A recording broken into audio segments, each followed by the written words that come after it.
everybody, welcome back to the channel. This is Austin with Three Men Rotary. This is going to be a short video on how I was able to replace the fuel pressure regulator valve on the 6.6 liter Duramax LLY from 2004.5 to 2005.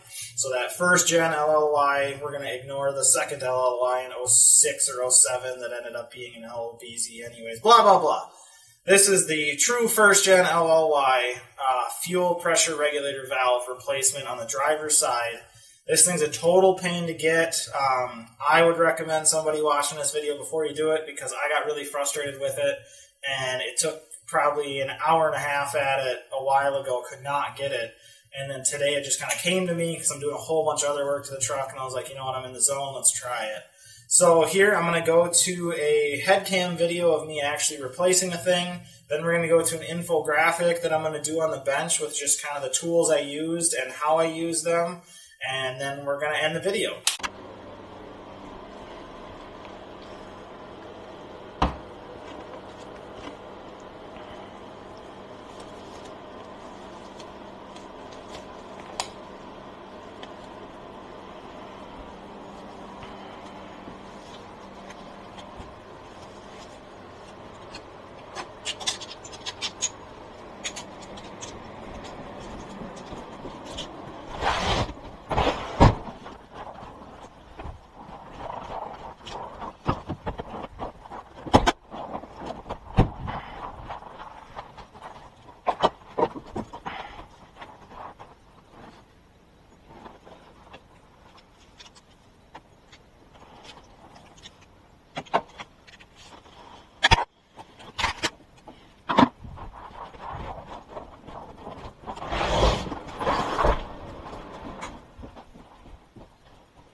Alright everybody, so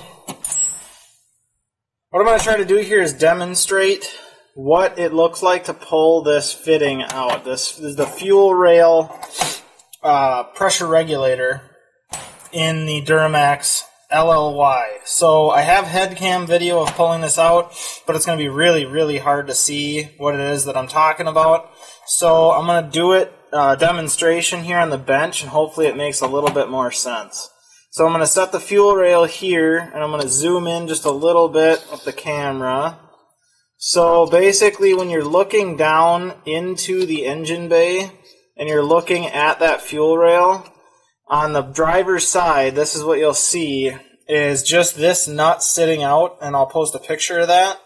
The only way I was able to get it, I had a failed attempt last week. I tried to get it out, couldn't get it, didn't have the patience for it, so I walked away, which was smart. Because then today I'm in there, and I notice, okay, you take an 18mm wrench. This one does have a curve to it, so you can get this on this fitting. And what happens is, usually when I was trying to pull the wrench down to loosen it this way, the bottom would roll off like that. So I'd be doing this, and basically the top part would be flush and the back end would be cocked just a little bit because of everything that's in the way. And so I'd try to pull, and it would just fly off. And so that's where you see some of the scoring and rounding on this thing. So I was unable to get it. Well, then today I'm in there, and I got this back on, pulled the glow plug module off, and I'm like, well, hang on, there's right about here, let's say this socket. So right about where that socket is sitting is the bottom of the glow plug mount. So what I was able to do was take a pry bar, and was able to finesse it down basically in between the fuel rail, and got it way down in here and buried it like this. So that caused this to pinch when I was trying to rotate the wrench. So basically the back of this pry bar was wedged in between the actual, oops, I'm going to reset here. It would have been wedged between this as the glow plug module mount, and then I had the pry bar here, this 18mm wrench, and this made it so the thing couldn't slide off, and I was able to jam it way down in there like this. And then basically on the end of this 18mm wrench, I ended up sticking a like 22mm big wrench on the end of it, and I was able to bust it loose. I've seen guys doing a ratchet strap method. That would work. What that would entail would be on this end of the wrench, you would hook a ratchet strap around the torsion bars where your keys are and all that stuff that people do on the Chevys. And you can put a ratchet strap here way down straight to the bottom, and you can tighten the ratchet strap and it should bust it loose. But what I was able to do was, again, just take a pry bar like this, shove it in between the glow plug module mount and the 18mm wrench itself, and then I was able to take, I believe this one, 22mm, hook it on the end, do the double wrench thing, and I was able to get it to pop out. And then putting it back in, the one thing that I've read and that I didn't want to do was when you go to put it back in, you can get a socket in the back here. So if the socket is on here, and where is it? So this is the one I actually used. You have your socket on there, and that module mount is still like right here. The issue is if you try to put it on with a socket from behind and feed it in from the firewall side, you could potentially strip this out by catching the threads incorrectly. So what I did was took it with just my fingers, took one finger and I was able to get it in there and just kind of feel it, and then I took my 18mm and just was able to rotate it until I felt that first thread catch, and then while still holding it, just started pushing it in, and then once I felt it go, I was able to feed this from the back. And then just with my fingers, I kind of tightened this up, and with a ratchet a little bit, got her all the way in there, and then I was able to stick the 18 back on it, took the 22mm back on the end, and then double wrenched it back tight. So now I know I have a replaced fuel rail regulator valve on my truck, the PPE blocked one. So that's just kind of a little infographic I wanted to do to show everybody what it looks like out of the truck, because I know the head cam video is going to be really dark.